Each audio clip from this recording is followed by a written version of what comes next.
so much for joining us today. I have an exciting guest.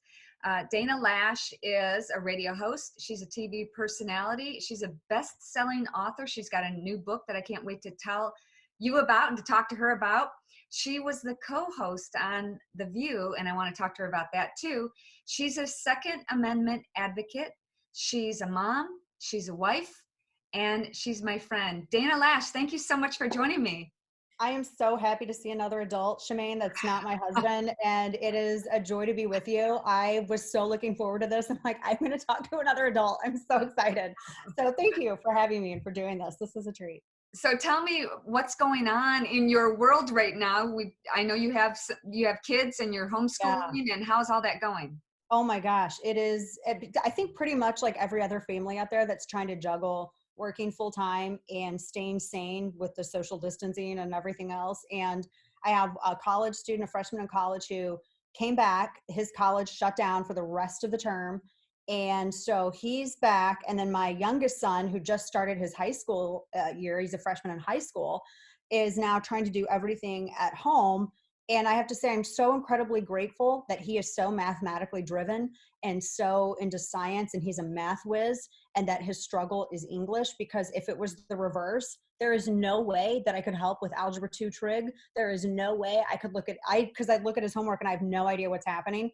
But trying to keep everyone kind of on a schedule and make it feel like it's not that weird point, you know, the time between Christmas and New Year's when you don't really know what day it is, and maybe you get out of your pajamas at like noon.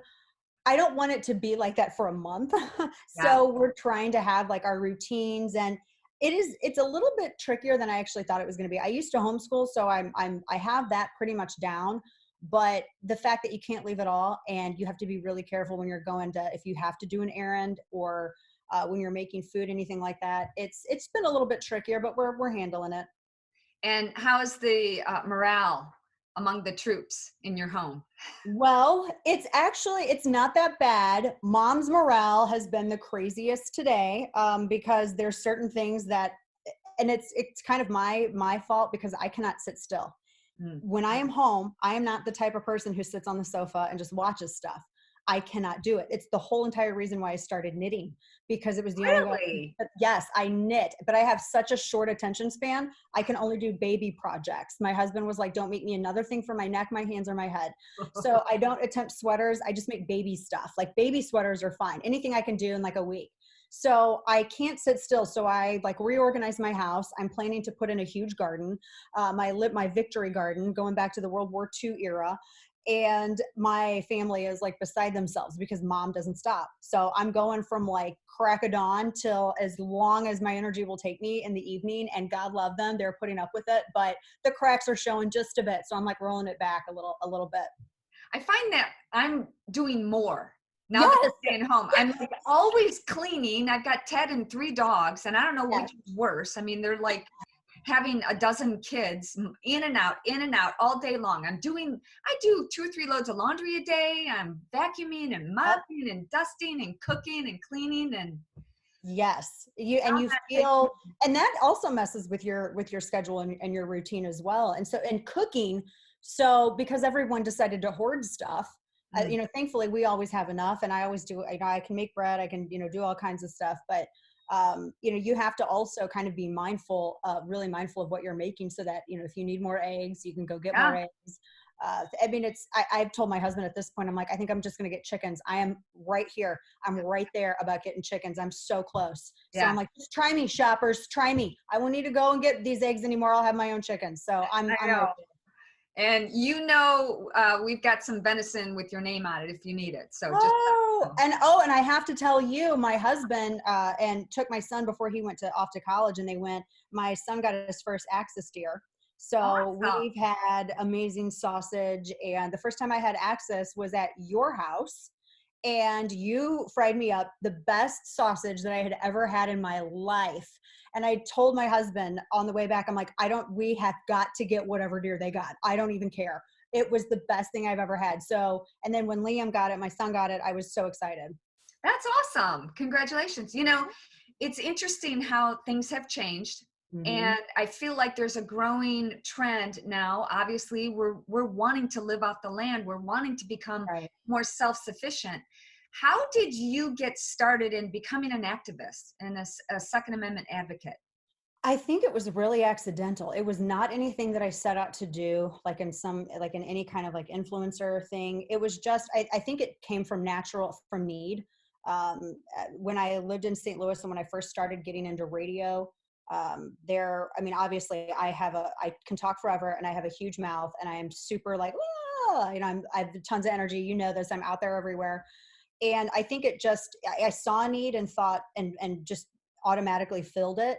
And that's kind of my nature. So when it came to the Second Amendment and Second Amendment issues, having gone through several sets of experiences that made me realize just how, I mean, I had always supported it in any season, but to be able to articulate it for more purposes than just sort of the standard, oh, well, we have, the right to do this and to protect ourselves and to hunt. Well, it's not about hunting. I'm not worried about a tyrannical deer bursting into my house or, Right. passing censorship in Congress or anything like that. I think going through those experiences gave me the wisdom to better articulate it. And it came from a need. And I sort of fell into it.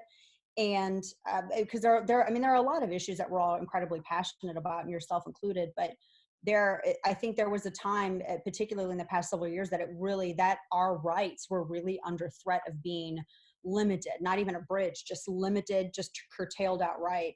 And I think some of the best advocates on this are women, just because we are statistically at such a disadvantage. And it just, I think people listen to women. We get our mama attitude and people listen. That's just, there's something to it. Was there an inciting incident that made you not turn back? Like, I'm doing this, saying to your husband, "You better get on the train because it's taken Yeah. off." Yeah. What happened that made you flip that switch? I think it was after I got into radio, when we had some issues with, it was like the very first, I guess, sort of threats that I had ever received. And I was not familiar with this at all.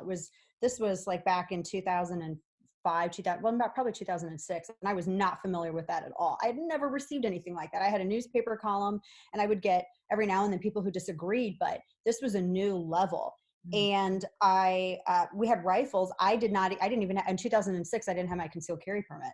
Mm. And I thought, okay, this is what are we going to do? And when I was talking to the police about it at the time, when I lived in St. Louis, they were saying, you need to carry because we can't be there all the time. You need to go out and get your permit. And so I did. And I started getting to learn and understand how to handle and how to competently shoot handguns, and everything I could learn about them, I wanted to learn. I wanted to learn about, the ammo. I wanted to learn about, best level grain, everything from size, revolver, semi-automatic, everything I could possibly understand. Different grip, right, left eye dominant. And I just kind of threw myself into it so that I could be as informed as possible, because I was relating in it being more educated meant a greater chance of my survival if anything were Ah, to ever go sideways. wow. And it kind of went from there. And I told my husband, we had a sit down discussion at that time, and we're like, I think we're at that point where we have to really decide, are we going to really commit to this? Because if we really commit to this and we continue going forward on this path, I don't think that there's any turning back. You can never go back into any kind of anonymity. And if he agreed with me, and we really thought that, if and I had a radio show, even though it was just local at the time, and he made a point that my friend Andrew Breitbart had made to me before. If you can be pushed off and you have a platform that most people do not have, what does that tell the people who are being intimidated just in their everyday lives from speaking out? And that was a real responsibility, and that really set it home. And so we pressed on. Yeah. Well, good for you. I'm glad that you did. And there are so many other women who you're blazing the trail for, because it is difficult to speak out.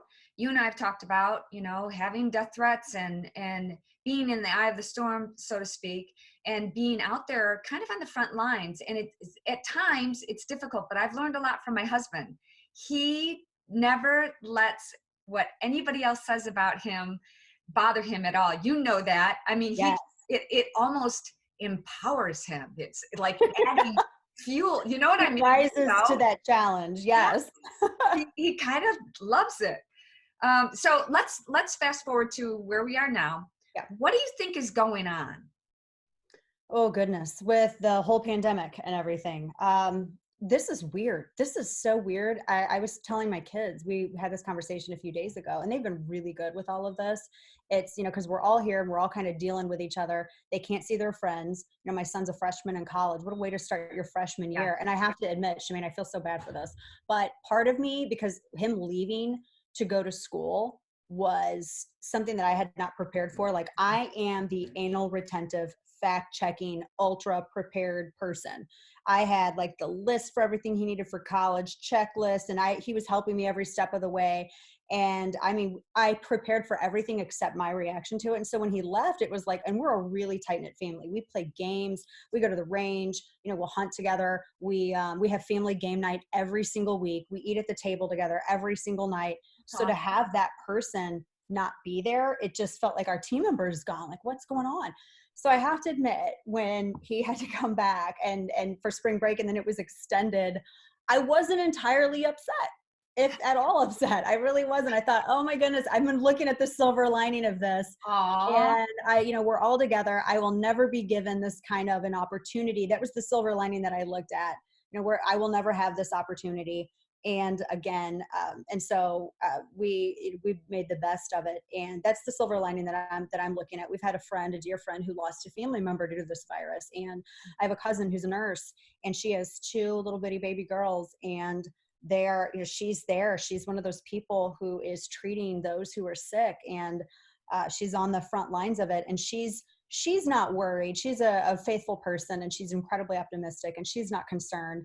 She just knows that these people need me right now. And, my husband's with my girls, we're good. And, I look at any time that we have, I was telling my kids, anytime that we have, we feel bad about our situation, realize that this is a blessing. It could be worse. I mean, maybe you're stuck in your house all day, but you could be the person who has to put on the PPE and the whole 9 yards. And you don't maybe get to go back to your family because you've been around sick people treating them. And so you got to quarantine yourself, or maybe you're the truck driver who can't pull off the side of the road and go get something to eat because the fast food restaurants are shut down, and you're delivering supplies that people desperately need, or the grocery store cashier who has to deal with people's attitudes all day. So, it could be a lot worse. And I tell my kids, this is a profound moment in history. Our nation has never been through anything like this together. And the president said yesterday, and he used the word horrific. And he's hopeful, but he's realistic. And he's like, look, folks, it's going to be bumpy. The next 2 to 3 weeks, it's going to be horrific. It's going to be bumpy. We're going to get through it, though. I have never been happier that we have people in DC and in this administration who understand capitalism, understand business, and understand what needs to happen after something like this in order to kickstart the economy. So I'm optimistic. I'm confident. As long as I can just get everybody to load the dishwasher the right way every day, I'm good. I have no complaints. I know. What's up with that? I'm like, the cups go a certain way and the bowls do not go up here. So, I mean, I tried to get Ted to load the dishwasher a few times, and he does on occasion. He'll do the dishes on occasion, but he'll take a pot that we've been cooking in and just stick it in the dishwasher. I'm like, no, you have to rinse it off. He's like, well, what's the dishwasher for? It's just, and everything's like on top of each other, and it's just like, I might as well do it myself. Okay, so let's go down this rabbit hole a little bit. What are you telling your kids that's going on? Well, they know fully, and they are watching the news, and because just for the nature of my work, I have whatever the televisions of whatever room I'm in. If I have to go back and forth, so I can pull stuff for radio, they hear the press conferences, they understand it, and I don't sugarcoat it. I'm realistic to them because they're smart. Kids are smart. You can be honest with kids while you're also optimistic. And I tell the kids too, especially my oldest, because he's got a girlfriend, and this age is, it's the worst thing ever. It's like Romeo and Juliet, two star-crossed people who are in a relationship, they are in love, and they can't be together because of this global pandemic. I mean, it's very Shakespearean, Oh. And I was telling my son, are they meeting and touching hands through the window? And no, they're not. No, because I'm a germaphobe on the best day. And so this, this is a whole new ballpark for me, and their family's the same way. So they do the FaceTime, and they're all their friends. They get together and they do video calls and they text. He's got a little group of friends that he's been with forever. But I told my kids, I said, look, it could be worse, because I'll tell you, your great grandfather, when he went over to Normandy, he did not have an Xbox. He did not have a Nintendo. He did not have all of the stuff that you all have now to stay in touch with people. And I told my son, I go, he was promised, him and your grandmother, your great grandmother had decided that they were going to get married when he was sent off to war. And she waited for him. Your great grandmother waited for him, didn't see him, didn't know anything what was happening. I mean, she went without news for months. Like, you could be in that situation. It is your privilege to be able to steward to your fellow man and make the decisions necessary out of true compassion, instead of inviting the government to come in and make those decisions for you. So be grateful that you have that freedom to do it, because not every country does. And I put it in perspective for them, and they've been really honestly great about all of it. They haven't complained. They haven't fought with us on anything. So I'm really blessed in that regard, but I know it's tough. I mean, I feel bad for the high school seniors who have their graduations canceled and their proms. I mean, these are defining moments in kids' lives. Right. So let me talk about your book. Let me ask you, how did that start? What gave you the idea to start it? And it's called Grace Canceled. Yeah. And talk a little bit about that. So the book Grace Canceled came about. There were two things that made me think of this book. And it was not the book that I was going to write. It was definitely not the book that publishers wanted me to write. And I launched this book right at the start of a pandemic. So I had all my tour, my whole entire book tour was canceled. We had 22 dates across the country, 22. And all of that had to be, it was kind of crazy. But I got the idea from two different things. The first was a Norm Macdonald interview, and he's my favorite comedian. I love Norm Macdonald. He's very dry humor. He's super smart. And he was giving an interview to Vanity Fair about Roseanne Barr. And it was the whole comment that Roseanne Barr had made about Valerie Jarrett, and she had apologized for it. And Norm Macdonald was talking to Vanity Fair, and he goes, okay, what she said, she messed up and she apologized.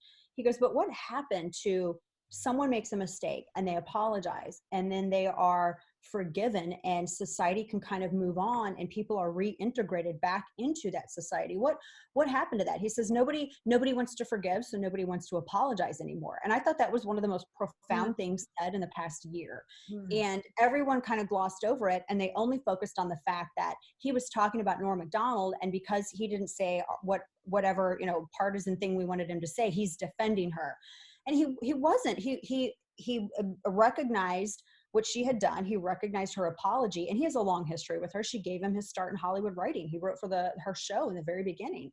But he also made a good point about forgiveness and redemption, and that's where we're at in society. He actually talked about this on The View too, and it was really weird because he was contrite, and he was very, I don't know if he was doing that to make a point or if that naturally came out, but Whoopi Goldberg had to really drive that interview, which was very unlike Norm Macdonald.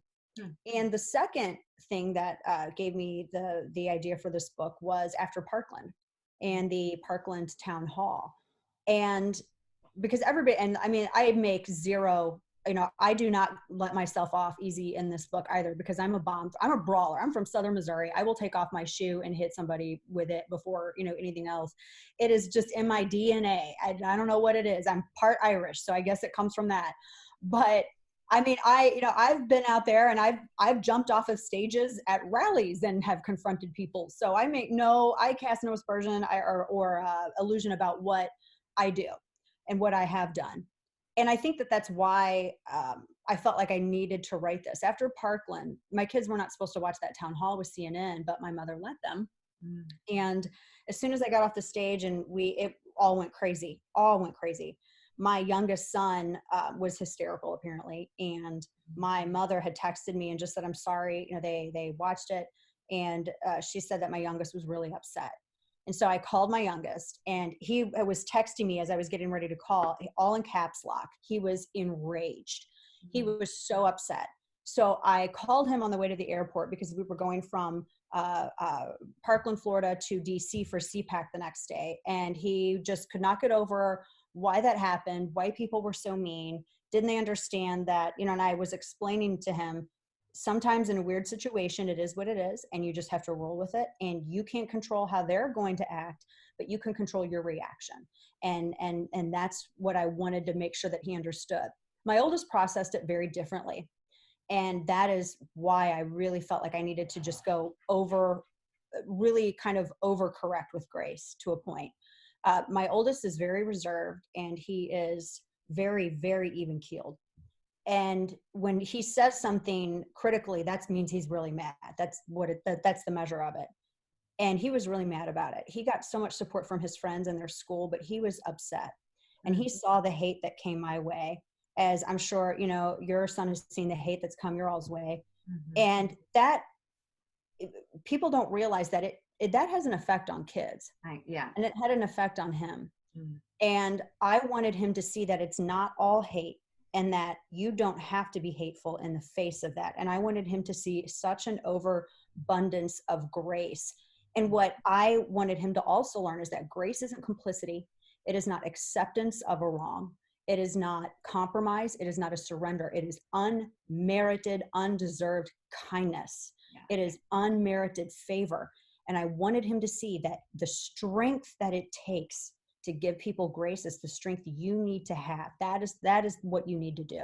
I love that. That's why I wrote it. That's awesome. And you know what? That's where we're getting at right now. What you don't see is, you don't see Antifa, you don't see people fighting, well, I was going to say you don't hear about impeachment, but now we're starting to hear about it again. But there's so much less fighting. And I think people overall, my son's out in LA, which I'm not happy about. Oh. But I FaceTime with him every day, and I'm like, I want to see your face. I want to make sure you're still there. Yeah. So that is hard, but he says everybody's really been kind. And I think this is creating an opportunity for us to look at this with grace, and to look at this with the love that we all have as human beings for one another. Like if there's a natural disaster, like there's a pandemic, worldwide pandemic right now. But what you don't see is, if somebody's taking someone to the hospital, or somebody treating somebody, they're not going to say, are you Democrat or Republican? I can't save you. It's an opportunity for us to have more grace, and for us to come together in the way that we always have known to be, as patriots, especially. No, I think that's a great point as well. And I would be just as anxious as you are. I can tell when you're talking about your baby, even though he's a grown man, he's still your baby. My son's 18, he's still my baby. Yeah. But it's, you're the mama. You never lose that mama bear spirit. And I think that's a great point too. This is an opportunity for people to demonstrate kindness to one another. One of the things that I kept reading, I kept seeing this in articles everywhere, and by different people, whether they were Christian writers or wherever, and everybody kept going back to those second century Christians, that during the time of great illness and plague, those people were stepping up and they were serving when everyone else ran.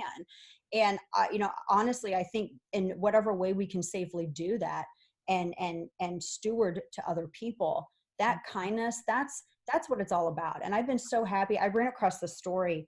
Oh, Shemane, I have to tell you this. I ran across the story. It's a doctor in New York, and very busy man, obviously. And he's right there in the United States at the ground zero of this pandemic. And he was talking about this elderly man that he had, who had the Wuhan coronavirus and was not going to make it.